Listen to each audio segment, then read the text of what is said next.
इंदिरा एकादशी व्रत कथा। पंचांग के अनुसार आश्विन कृष्ण पक्ष की एकादशी को इंदिरा एकादशी कहते हैं, जो कि पितृपक्ष में पड़ती है। इस एकादशी के प्रभाव से पितरों को अधोगति से मुक्ति मिलती है। इंदिरा एकादशी का व्रत 28 सितंबर शनिवार को रखा जाएगा। आश्विन माह के कृष्ण पक्ष की एकादशी तिथि को इंदिरा एकादशी का व्रत होता है।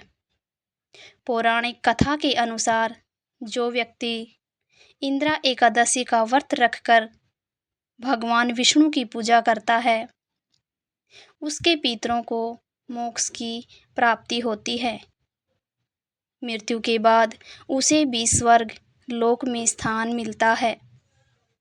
यदि आप अपने पितरों को तृप्त करके मोक्ष दिलाना चाहते हैं, तो आपको विधि विधान से इंदिरा एकादशी का व्रत करना चाहिए। पूजा के समय इंदिरा एकादशी की व्रत कथा जरूर पढ़ें। इससे व्रत पूर्ण होगा और पुण्य लाभ भी प्राप्त होगा। शुभ मुहूर्त।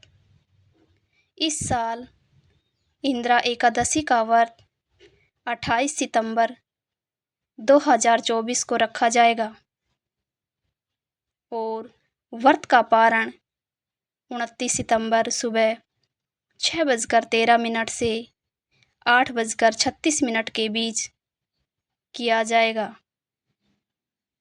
इंदिरा एकादशी के दिन विधि विधान से भगवान श्री हरि के पूजन से पाप कर्मों से मुक्ति मिलती है।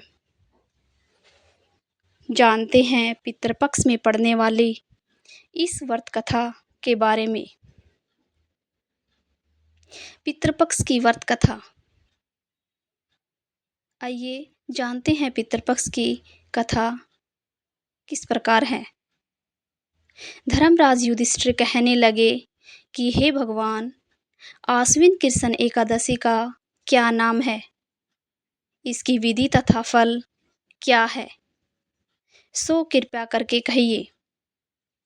भगवान श्री कृष्ण कहने लगे कि इस एकादशी का नाम इंदिरा एकादशी है। यह एकादशी पापों को नष्ट करने वाली तथा पितरों को अधोगति से मुक्ति देने वाली होती है। हे राजन, ध्यानपूर्वक इसकी कथा सुनो। इसके सुनने मात्र से ही वायपेय यज्ञ का फल मिलता है। प्राचीन काल में सतयुग के समय महेशपति नाम की एक नगरी में इंद्रसेन नाम का एक प्रतापी राजा धर्मपूर्वक अपनी प्रजा का पालन करते हुए शासन करता था। वह राजा पुत्र, पौत्र और धन आदि से संपन्न और विष्णु का परम भक्त था। एक दिन जब राजा सुखपूर्वक अपनी सभा में बैठा था, तो आकाश मार्ग से महर्षि नारद उतरकर उसकी सभा में आए। राजा उन्हें देखते ही हाथ जोड़कर खड़ा हो गया और विधि पूर्वक आसन व अर्घ्य दिया। सुख से बैठकर मुनि ने राजा से पूछा कि हे राजन, आपके सातों अंग कुशल पूर्वक तो हैं, तुम्हारी बुद्धि धर्म में और तुम्हारा मन विष्णु भक्ति में तो रहता ही है। देव ऋषि नारद की ऐसी बातें सुनकर राजा ने कहा, हे महर्षि, आपकी कृपा से मेरे राज्य में सब कुशल हैं तथा मेरे यहाँ यज्ञ कर्मादि सुकृत हो रहे हैं। आप कृपा करके अपने आगमन का कारण कहिए। तब ऋषि कहने लगे कि हे राजन, आप आश्चर्य देने वाले मेरे वचनों को सुनो। मैं एक समय ब्रह्मलोक से यमलोक को गया। वहां श्रद्धापूर्वक यमराज से पूजित होकर मैंने धर्मशील और सत्यवान धर्मराज की प्रशंसा की। उसी समय यमराज की सभा में महान ज्ञानी और धर्मात्मा तुम्हारे पिता को एकादशी का व्रत भंग होने के कारण देखा। उन्होंने संदेशा दिया, सो मैं तुम्हें कहता हूँ। उन्होंने कहा कि पूर्व जन्म में कोई विघ्न हो जाने के कारण मैं यमराज के निकट रह रहा हूँ। सो हे पुत्र, यदि तुम आश्विन कृष्ण इंद्रा एकादशी का व्रत मेरे निमित्त करो तो मुझे स्वर्ग की प्राप्ति हो सकती है।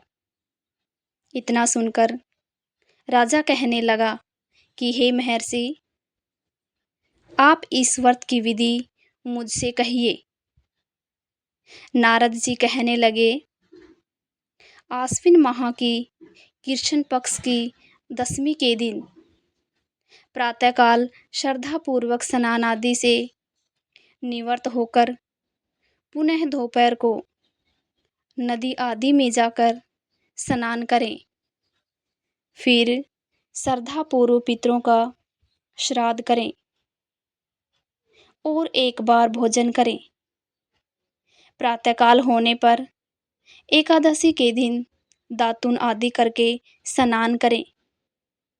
फिर व्रत के नियमों को भक्तिपूर्वक ग्रहण करता हुआ प्रतिज्ञा करें कि मैं आज संपूर्ण भोगों का त्याग कर निराहार एकादशी का व्रत करूंगा।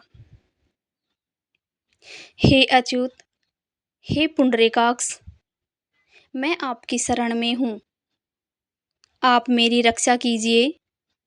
इस प्रकार नियम पूर्वक शालिग्राम की मूर्ति के आगे विधि पूर्वक श्राद्ध करके योग्य ब्राह्मणों को फलाहार का भोजन कराएं और श्रद्धा के अनुसार उन्हें दक्षिणा दें। पितरों के श्राद्ध से जो बच जाए उसको सूंघकर गौ माता को दे तथा धूप दीप गंध पुष्प नैवेद्य आदि सब सामग्री से ऋषिकेश भगवान का पूजन करें। रात में भगवान के निकट जागरण करें।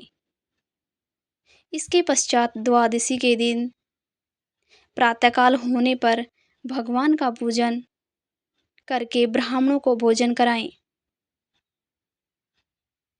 भाई बंधुओं, स्त्री और पुत्र सहित आप भी मौन होकर भोजन करें। नारद जी कहने लगे कि हे राजन, इस विधि से यदि तुम आलस्य सहित होकर इस एकादशी का व्रत करोगे तो तुम्हारे पिता अवश्य ही स्वर्ग लोक को जाएंगे।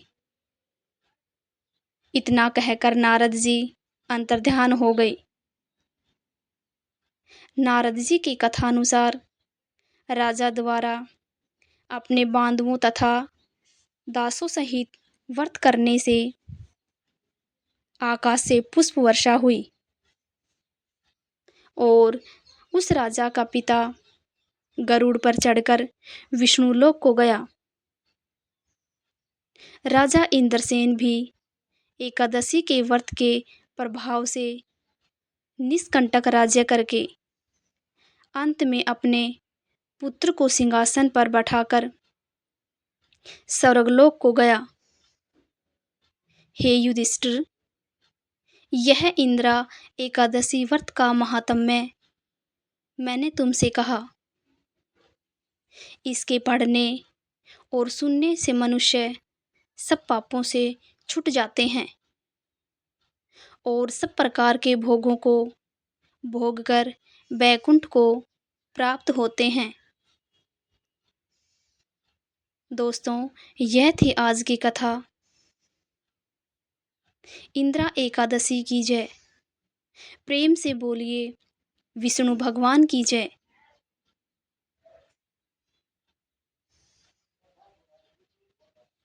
कहानी को अंत तक सुनने के लिए आप सभी का बहुत बहुत धन्यवाद।